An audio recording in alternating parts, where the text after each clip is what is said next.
Chapter 4. Find flow in everything you do. How to turn work and free time into spaces for growth. We are what we repeatedly do. Excellence, then, is not an act, but a habit. Aristotle. Going with the flow. Imagine you're skiing down one of your favorite slopes. Powdery snow flies up on both sides of you like white sand. Conditions are perfect. You are entirely focused on skiing as well as you can. You know exactly how to move at each moment. There is no future, no past. There is only the present. You feel the snow, your skis, your body, and your consciousness united as a single entity. You are completely immersed in the experience, not thinking about or distracted by anything else. Your ego dissolves, and you become part of what you're doing. This is the kind of experience Bruce Lee described with his famous, "Be water, my friend." We've all felt our sense of time vanish when we lose ourselves in an activity we enjoy. We start cooking, and before we know it, several hours have passed. We spend an afternoon with a book and forget about the world going by until we notice the sunset and realize we haven't eaten dinner. We go surfing and don't realize how many hours we've spent in the water until the next day, when our muscles ache. The opposite can also happen.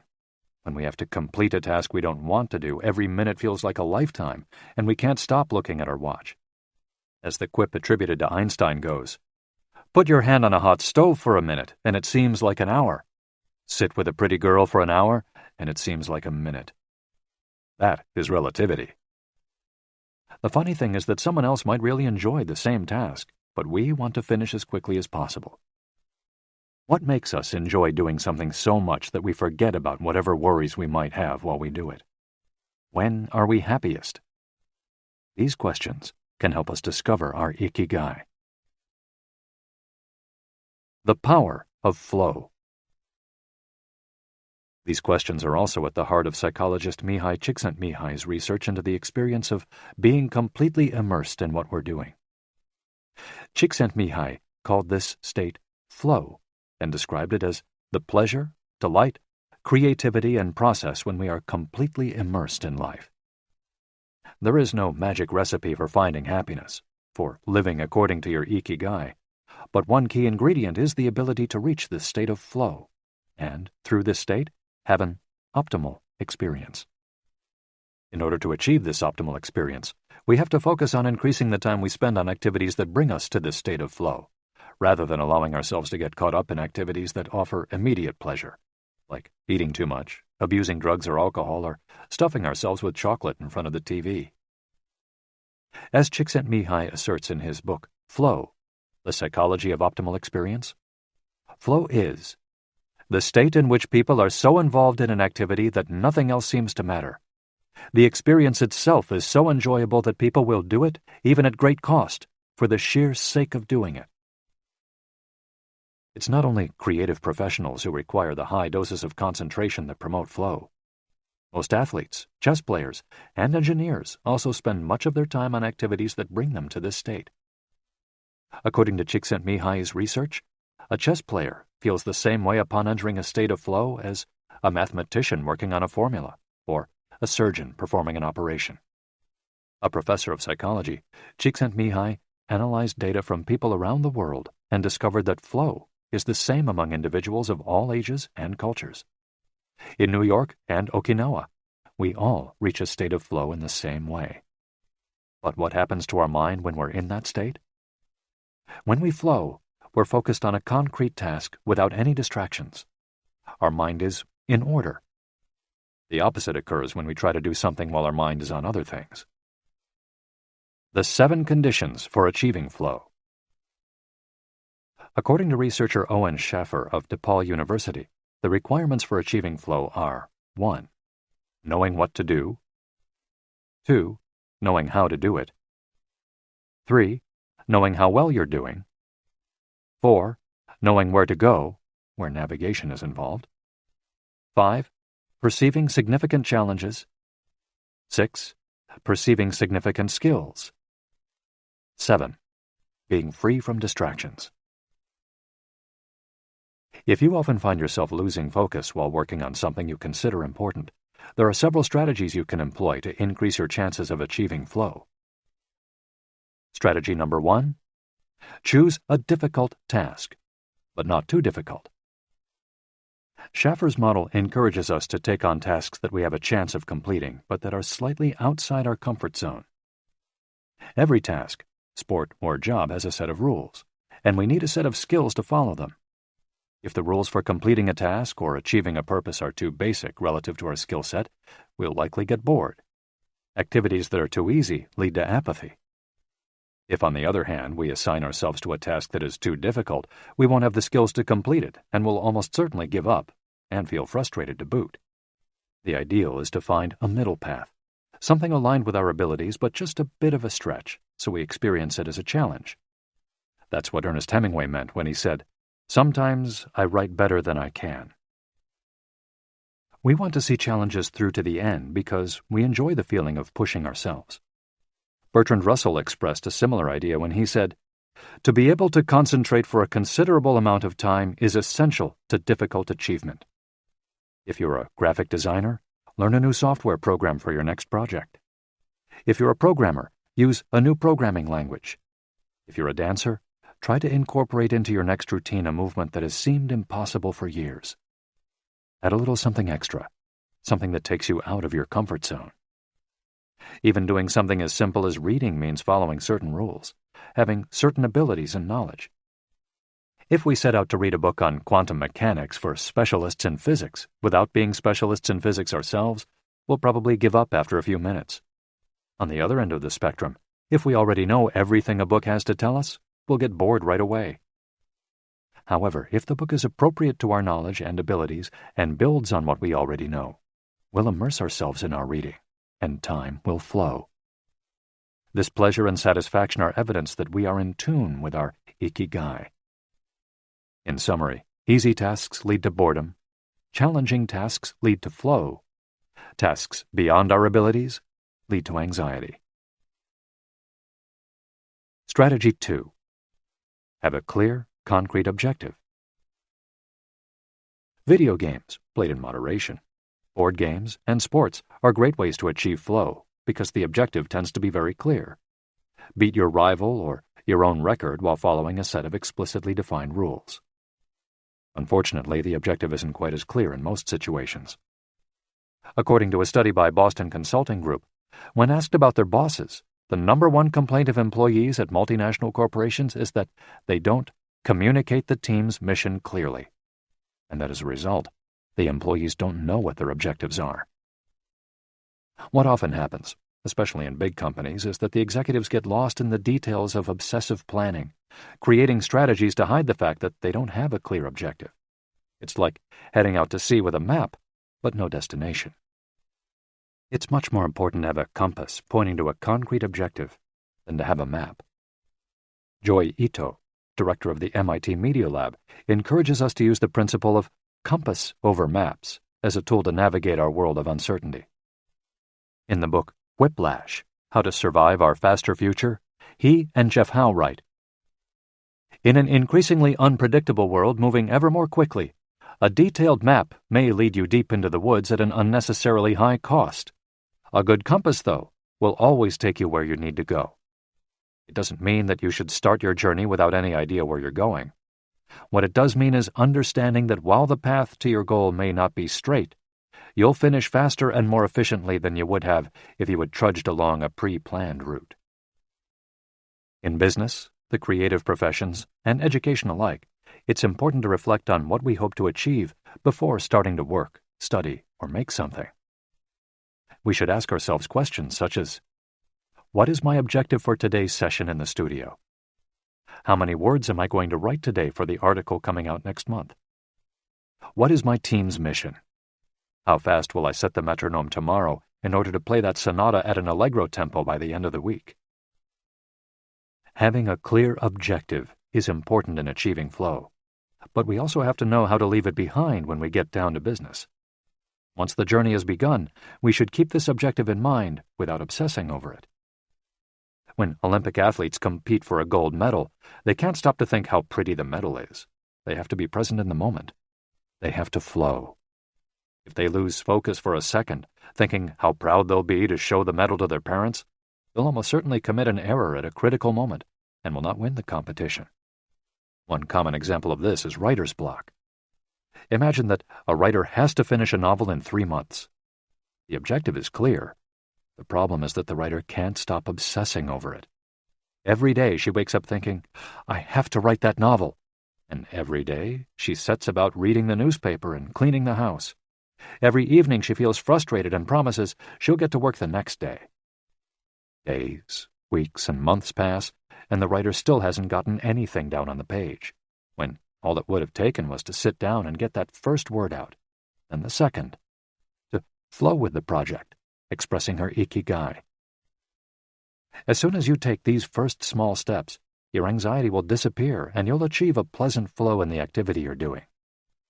Getting back to Albert Einstein, a happy man is too satisfied with the present to dwell on the future. To summarize, a vague objective leads to confusion, time and energy wasted on meaningless tasks, and mental block. A clearly defined objective and a focus on process leads to flow. And obsessive desire to achieve a goal while ignoring process leads to a fixation on the objective rather than on getting down to business, and mental block. Strategy 3. Concentrate on a single task. This is perhaps one of the greatest obstacles we face today, with so much technology and so many distractions. We're listening to a video on YouTube while writing an email when suddenly a chat prompt pops up and we answer it. Then our smartphone vibrates in our pocket. Just as soon as we respond to that message, we're back at our computer logging onto Facebook. Pretty soon, 30 minutes have passed, and we've forgotten what the email we were writing was supposed to be about. This also happens sometimes when we put on a movie with dinner and don't realize how delicious the salmon was until we're taking the last bite. We often think that combining tasks will save us time, but scientific evidence shows that it has the opposite effect. Even those who claim to be good at multitasking are not very productive. In fact, they are some of the least productive people. Our brains can take in millions of bits of information, but we can only actually process a few dozen per second. When we say we're multitasking, what we're really doing is switching back and forth between tasks very quickly. Unfortunately, we're not computers adept at parallel processing. We end up spending all our energy alternating between tasks instead of focusing on doing one of them well.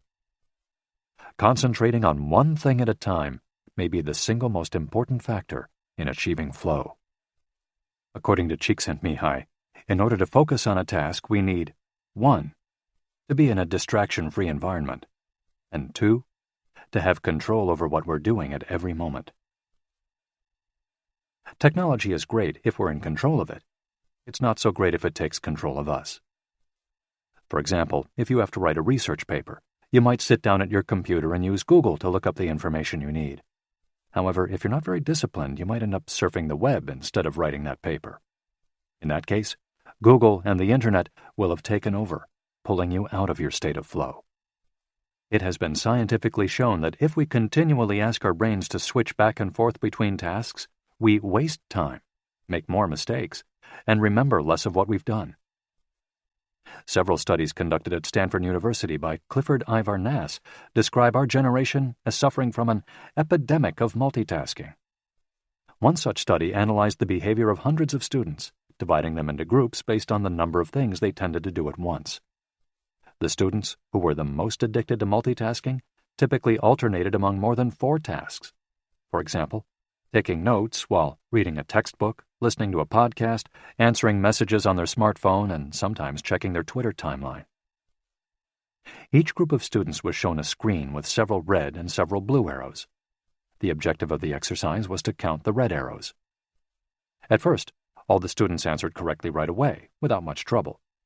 As the number of blue arrows increased, the number of red arrows stayed the same, only their position changed, however. The students accustomed to multitasking had serious trouble counting the red arrows in the time allotted, or as quickly as the students who did not habitually multitask, for one very simple reason. They got distracted by the blue arrows. Their brains were trained to pay attention to every stimulus, regardless of its importance. while the brains of other students were trained to focus on a single task, in this case, counting the red arrows and ignoring the blue ones. Other studies indicate that working on several things at once lowers our productivity by at least 60% and our IQ by more than 10 points. One study funded by the Swedish Council for Working Life and Social Research found that a sample group of more than 4,000 young adults between the ages of 20 and 24 who were addicted to their smartphones got less sleep, felt less connected to their community at school, and were more likely to show signs of depression. In summary, concentrating on a single task makes achieving flow more likely, increases productivity, increases our power of retention, makes us less likely to make mistakes, helps us feel calm and in control of the task at hand, causes us to become more considerate as we pay full attention to those around us, and increases creativity. Multitasking makes achieving flow impossible, decreases productivity by 60%, though it doesn't seem to, makes it harder to remember things, makes us more likely to make mistakes, makes us feel stressed by the sensation that we're losing control, that our tasks are controlling us, causes us to hurt those around us through our addiction to stimuli, always checking our phones, always on social media, and reduces creativity. What can we do to avoid falling victim to this flow-impeding epidemic? How can we train our brains to focus on a single task? Here are a few ideas for creating a space and time free of distractions to increase our chances of reaching a state of flow, and thereby getting in touch with our Ikigai. Don't look at any kind of screen for the first hour you're awake and the last hour before you go to sleep. Turn off your phone before you achieve flow. There's nothing more important than the task you've chosen to do during this time. If this seems too extreme, enable the Do Not Disturb function so only the people closest to you contact you in case of emergency. Designate one day of the week, perhaps a Saturday or Sunday, a day of technical fasting, making exceptions for e-readers without Wi-Fi or MP3 players. Go to a cafe that doesn't have Wi-Fi. Read and respond to email only once or twice per day. Define those times clearly and stick to them. Try the Pomodoro technique. Get yourself a kitchen timer. Some are made to look like a pomodoro or a tomato, and commit to working on a single task as long as it's running. The Pomodoro technique recommends 25 minutes of work and 5 minutes of rest for each cycle, but you can also do 50 minutes of work and 10 minutes of rest. Find the pace that's best for you. The most important thing is to be disciplined in completing each cycle. Start your work session with a ritual you enjoy, and end it with a reward. Train your mind to return to the present when you find yourself getting distracted. Practice mindfulness or another form of meditation. Go for a walk or a swim, whatever will help you get centered again. Work in a space where you will not be distracted. If you can't do this at home, go to a library, a cafe, or, if your task involves playing the saxophone, a music studio. If you find that your surroundings continue to distract you, keep looking until you find the right place. Divide each activity into groups of related tasks and assign each group its own place and time. For example, if you're writing a magazine article, you could do research and take notes at home in the morning, write in the library in the afternoon, and edit on the couch at night. Bundle routine tasks, such as sending out invoices, making phone calls, and so on, and do them all at once. A summary of the advantages of flow versus the disadvantages of distraction. A focused mind versus a wandering mind.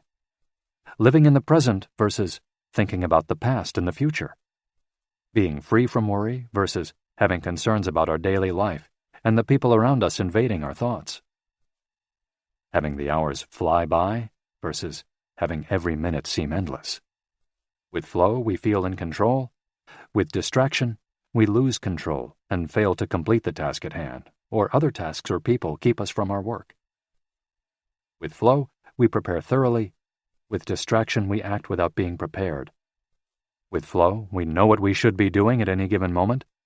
When distracted, we frequently get stuck and don't know how to proceed. With flow, our mind is clear and overcomes all obstacles to the flow of thought. With distraction, we're plagued by doubts, concerns, and low self-esteem. With flow, it's pleasant. With distraction, it's boring and exhausting. And with flow, our ego fades. We're not the ones controlling the activity or task we're doing. The task is leading us. And with distraction, constant self-criticism. Our ego is present, and we feel frustrated. Flow in Japan. Takumis, engineers, geniuses, and otakus. What do takumis, artisans, engineers, inventors, and otakus, fans of anime and manga, have in common? They all understand the importance of flowing with their Ikigai at all times. One widespread stereotype about people in Japan is that they're exceptionally dedicated and hard-working, even though some Japanese people say they look like they're working harder than they really are. There is no doubt, though, about their ability to be completely absorbed in a task, or about their perseverance when there's a problem to be solved. One of the first words one learns when starting Japanese lessons is ganbaru, which means to persevere, or to stay firm by doing one's best. Japanese people often apply themselves to even the most basic tasks with an intensity that borders on obsession. We see this in all kinds of contexts, from the retirees taking meticulous care of their rice fields in the mountains of Nagano to the college students working the weekend shift in convenience stores known as konbinis. If you go to Japan, you'll experience this attention to detail firsthand in almost every transaction. Walk into one of the stores that sell handcrafted objects in Naha, Kanazawa, or Kyoto, and you'll also discover that Japan is a treasure trove of traditional craft work. The people of Japan have a unique talent for creating new technologies while preserving artisanal traditions and techniques. The art of the takumi. Toyota employs artisans who are able to make a certain type of screw by hand. These takumi, or experts in a particular manual skill, are extremely important at Toyota, and they are hard to replace. Some of them are the only people who know how to perform their exact skill, and it doesn't seem as though a new generation is going to take up the mantle. Turntable needles are another example. They're produced almost exclusively in Japan, where you can find the last remaining people who know how to use the machinery required to make these precision needles, and who are trying to pass on their knowledge to their descendants. We met a takumi on a visit to Kumano, a small town near Hiroshima. We were there for the day, working on a photo essay for one of the most famous brands of makeup brushes in the West. The billboard welcoming visitors to Kumano shows a mascot holding a large brush. In addition to the brush factories, the town is full of little houses and vegetable gardens. Heading farther in, you can see several Shinto shrines at the base of the mountains that surround the town. We spent hours taking photos in factories full of people in orderly rows, each doing a single task, such as painting the handles of the brushes or loading boxes of them onto trucks, before we realized we still hadn't seen anyone actually putting bristles into the brush heads. After we asked about this and got the runaround several times, the president of one company agreed to show us how it was done. He led us out of the building and asked us to get into his car. After a 5-minute drive, we parked next to another, smaller structure and climbed the stairs. He opened a door, and we walked into a small room filled with windows that let in lovely natural light. In the middle of the room was a woman wearing a mask. You could see only her eyes. She was so focused on choosing individual bristles for the brushes, gracefully moving her hands and fingers, using scissors and combs to sort the bristles, that she didn't even notice our presence. Her movements were so quick, it was hard to tell what she was doing. The president of the company interrupted her to let her know that we'd be taking photos as she worked. We couldn't see her mouth, but the glint in her eye and the cheerful inflection in her speech let us know she was smiling. She looked happy and proud, talking about her work and responsibilities. We had to use extremely fast shutter speeds to capture her movements. Her hands danced and flowed in concert with her tools and the bristles she was sorting. The president told us that this takumi was one of the most important people in the company, even though she was hidden away in a separate building. Every bristle of every brush the company made passed through her hands. Steve Jobs in Japan. Apple co-founder Steve Jobs was a big fan of Japan. Not only did he visit the Sony factories in the 1980s and adopt many of their methods when he founded Apple, he was also captivated by the simplicity and quality of Japanese porcelain in Kyoto. It was not, however, an artisan from Kyoto who won Steve Jobs' devotion, but rather a Takumi from Toyama named Yokio Shakunaga, who used a technique called Echu Setoyaki, known by only a few. On a visit to Kyoto, Jobs heard of an exhibition of Shakunaga's work. He immediately understood that there was something special about Shakunaga's porcelain. As a matter of fact, he bought several cups, vases, and plates, and went back to the show 3 times that week. Jobs returned to Kyoto several times over the course of his life in search of inspiration, and ended up meeting Shakunaga in person. It is said that Jobs had many questions for him, almost all of them about the fabrication process and the type of porcelain he used.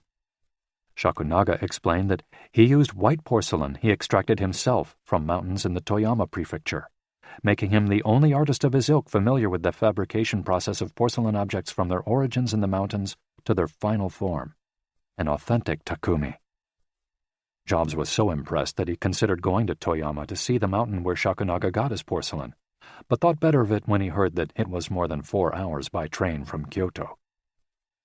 In an interview after Jobs' death, Shakunaga said he was very proud that his work had been appreciated by the man who created the iPhone. He added that Jobs' last purchase from him had been a set of 12 teacups. Jobs had asked for something special, a new style. To satisfy this request, Shakunaga made 150 teacups in the process of testing out new ideas. Of these, he chose the 12 best and sent them to the Jobs family. Ever since his first trip to Japan, Jobs was fascinated and inspired by the country's artisans, engineers, especially at Sony, philosophy, especially Zen, and cuisine, especially sushi. Sophisticated simplicity. What do Japanese artisans, engineers, Zen philosophy, and cuisine have in common? Simplicity and attention to detail. It is not a lazy simplicity, but a sophisticated one that searches out new frontiers, always taking the object, the body and mind, or the cuisine to the next level, according to one's Ikigai. As Csikszentmihalyi would say, the key is always having a meaningful challenge to overcome in order to maintain flow. The documentary Jiro Dreams of Sushi gives us another example of a Takumi, this time in the kitchen. Its protagonist has been making sushi every day for more than 80 years and owns a small sushi restaurant near the Ginza subway station in Tokyo. He and his son go every day to the famous Tsukiji fish market and choose the best fish to bring back to the restaurant. In the documentary, we see one of Jiro's apprentices learning to make tamago, a thin, slightly sweet omelet. No matter how hard he tries, he can't get Jiro's approval. He keeps practicing for years until he finally does. Why does the apprentice refuse to give up? Doesn't he get bored cooking eggs every day? No, because making sushi is his Ikigai too. Both Jiro and his son are culinary artists. They don't get bored when they cook. They achieve a state of flow. They enjoy themselves completely when they're in the kitchen. That is their happiness, their Ikigai. They've learned to take pleasure in their work, to lose their sense of time. Beyond the close relationship between father and son, which helps keep the challenge going each day, they also work in a quiet, peaceful environment that allows them to concentrate. Even after receiving a 3-star rating from Michelin, they never considered opening other locations or expanding the business. They serve just 10 patrons at a time at the bar of their small restaurant. Jiro's family isn't looking to make money. Instead, they value good working conditions and creating an environment in which they can flow while making the best sushi in the world. Jiro, like Yukio Shakunaga, begins his work at the source. He goes to the fish market to find the best tuna. Shakunaga goes to the mountains to find the best porcelain. When they get down to work, both become one with the object they're creating. This unity with the object that they reach in a state of flow takes on special meaning in Japan, where, according to Shintoism, forests, trees, and objects have a kami, spirit or god within them. When someone, whether an artist, an engineer, or a chef, sets out to create something, his or her responsibility is to use nature to give it life, while respecting that nature at every moment. During this process, the artisan becomes one with the object and flows with it.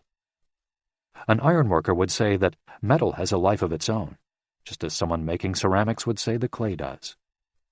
the Japanese are skilled at bringing nature and technology together.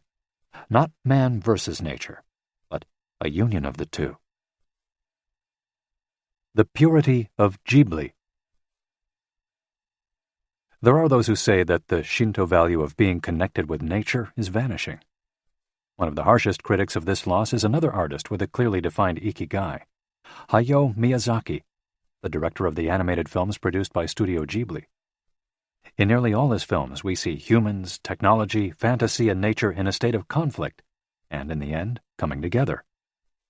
One of the most poignant metaphors in his film, Spirited Away, is an obese spirit covered in trash that represents pollution of the rivers.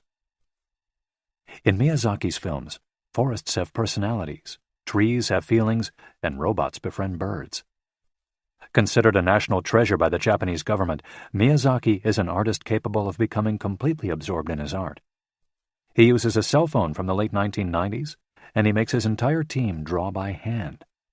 He directs his films by rendering on paper even the tiniest detail, achieving flow by drawing, not by using a computer. Thanks to this obsession on the director's part, Studio Ghibli is one of the only studios in the world where almost the entire production process is carried out using traditional techniques. Those who have visited Studio Ghibli know that it's fairly typical on a given Sunday to see a solitary individual tucked away in a corner, hard at work. A man in simple clothes who will greet them with an "Ohayo," hello, without looking up. Miyazaki is so passionate about his work that he spends many Sundays in the studio, enjoying the state of flow, putting his Ikigai above all else. Visitors know that under no circumstances is one to bother Miyazaki, who is known for his quick temper, especially if he is interrupted while drawing. In 2013, Miyazaki announced he was going to retire. To commemorate his retirement, the television station NHK made a documentary showing him in his last days at work. He is drawing in nearly every scene of the film. In one scene, several of his colleagues are seen coming out of a meeting, and there he is, drawing in a corner, paying no attention to them. In another scene, he is shown walking to work on December 30th, a national holiday in Japan, and opening the doors of Studio Ghibli so he can spend the day there, drawing alone. Miyazaki can't stop drawing. The day after his retirement, instead of going on vacation or staying at home, he went to Studio Ghibli and sat down to draw. His colleagues put on their best poker faces, not knowing what to say. 1 year later, he announced he wouldn't make any more feature films, but that he would keep on drawing until the day he died. Can someone really retire if he's passionate about what he does? The Recluses. It is not only the Japanese who have this capacity. There are artists and scientists all over the world with strong, clear ikigais. They do what they love until their dying day. The last thing Einstein wrote before closing his eyes forever was a formula that attempted to unite all the forces of the universe in a single theory. When he died, he was still doing what he loved. If he hadn't been a physicist, he said, he would have been happy as a musician. When he wasn't focused on physics or mathematics, he enjoyed playing the violin. Reaching a state of flow while working on his formulas or playing music, his two ikigais, brought him endless pleasure. Many such artists might seem misanthropic or reclusive, but what they are really doing is protecting the time that brings them happiness, sometimes at the expense of other aspects of their lives. They are outliers who apply the principles of flow to their lives to an extreme. Another example of this kind of artist is the novelist Haruki Murakami. He sees only a close circle of friends and appears in public in Japan only once every few years. Artists know how important it is to protect their space, control their environment, and be free from distractions if they want to flow with their ikigai. Microflow. Enjoying mundane tasks. But what happens when we have to, say, do the laundry, mow the lawn, or attend to paperwork? Is there a way to make these mundane tasks enjoyable? Near the Shinjuku subway station, in one of the neural centers of Tokyo, there is a supermarket that still employs elevator operators. The elevators are fairly standard and could easily be operated by the customers, but the store prefers to provide the service of someone holding the door open for you, pushing the button for your floor, and bowing as you exit. If you ask around, you'll learn that there is one elevator operator who has been doing the same job since 2004. She is always smiling and enthusiastic about her work. How is she able to enjoy such a job? Doesn't she get bored doing something so repetitive? On closer inspection, it becomes clear that the elevator operator is not just pushing buttons, but is instead performing a whole sequence of movements. She begins by greeting the customers with a song-like salutation, followed by a bow and a welcoming wave of the hand. Then she presses the elevator button with a graceful movement, as though she is a geisha offering a client a cup of tea. Csikszentmihalyi calls this microflow. We've all been bored in a class or at a conference and started doodling to keep ourselves entertained, or whistled while painting a wall. If we're not truly being challenged, we get bored and add a layer of complexity to amuse ourselves. Our ability to turn routine tasks into moments of microflow, into something we enjoy, is key to our being happy, since we all have to do such tasks. Even Bill Gates washes the dishes every night. He says he enjoys it, that it helps him relax and clear his mind, and that he tries to do it a little better each day, following an established order or set of rules he's made for himself. Plates first, forks second, and so on. It's one of his daily moments of microflow. Richard Feynman, one of the most important physicists of all time, also took pleasure in routine tasks. W. Daniel Hillis, one of the founders of the supercomputer manufacturer Thinking Machines, hired Feynman to work on the development of a computer that could handle parallel processing when he was already world famous. He says Feynman showed up on his first day of work and said, "Okay, boss, what's my assignment?" They didn't have anything prepared, so they asked him to work on a certain mathematical problem. He immediately realized they were giving him an irrelevant task to keep him busy and said, "That sounds like a bunch of baloney. Give me something real to do." So they sent him to a nearby shop to buy office supplies, and he completed his assignment with a smile on his face. When he didn't have something important to do or needed to rest his mind, Feynman dedicated himself to microflowing, say, painting the office walls. Weeks later, after visiting the Thinking Machines offices, a group of investors declared, "You have a Nobel laureate in there, painting walls and soldering circuits." Instant vacations. Getting there through meditation. Training the mind can get us to a place of flow more quickly. Meditation is one way to exercise our mental muscles. There are many types of meditation, but they all have the same objective: calming the mind, observing our thoughts and emotions, and centering our focus on a single object. The basic practice involves sitting with a straight back and focusing on your breath. Anyone can do it, and you feel a difference after just one session. By fixing your attention on the air moving in and out of your nose, you can slow the torrent of thoughts and clear your mental horizons. The Archer's Secret. The winner of the 1988 Olympic gold medal for archery was a 17-year-old woman from South Korea. When asked how she prepared, she replied that the most important part of her training was meditating for 2 hours each day. If we want to get better at reaching a state of flow, meditation is an excellent antidote to our smartphones and their notifications constantly clamoring for our attention. One of the most common mistakes among people starting to meditate is worrying about doing it right, achieving absolute mental silence or reaching nirvana. The most important thing is to focus on the journey. Since the mind is a constant swirl of thoughts, ideas, and emotions, slowing down the centrifuge, even for just a few seconds, can help us feel more rested and leave us with a sense of clarity. In fact, one of the things we learn in the practice of meditation is not to worry about anything that flits across our mental screen.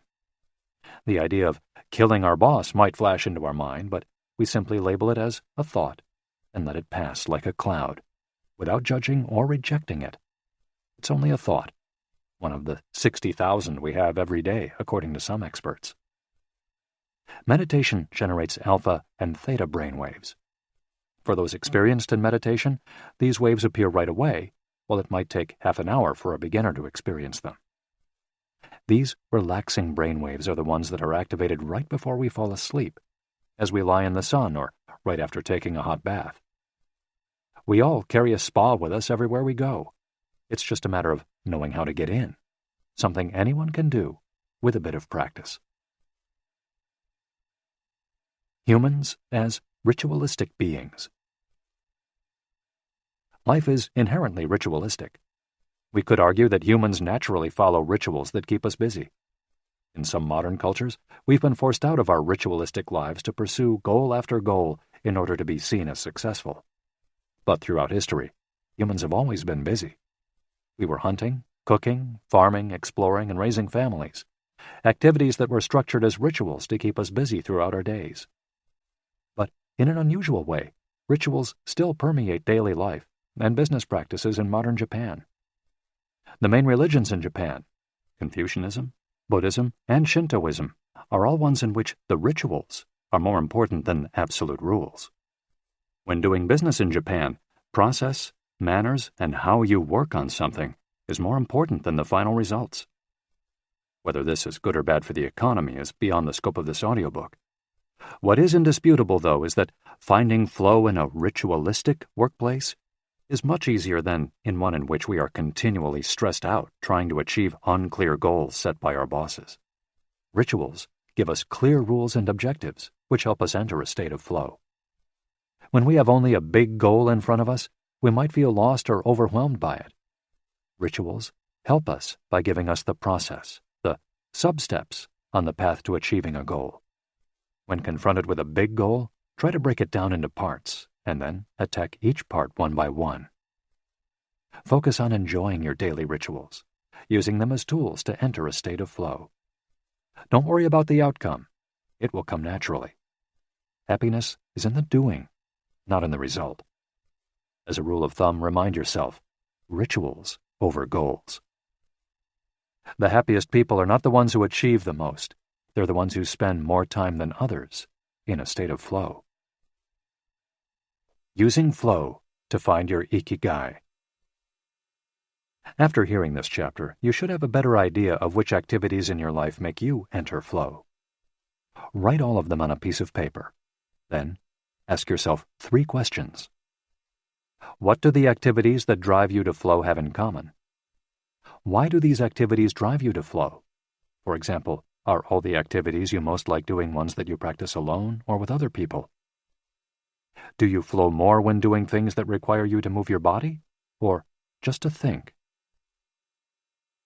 In the answers to these questions, you might find the underlying Ikigai that drives your life.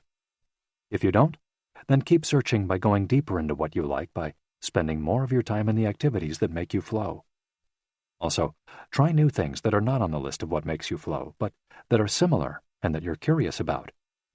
For example, if photography is something that drives you into flow, you could also try painting.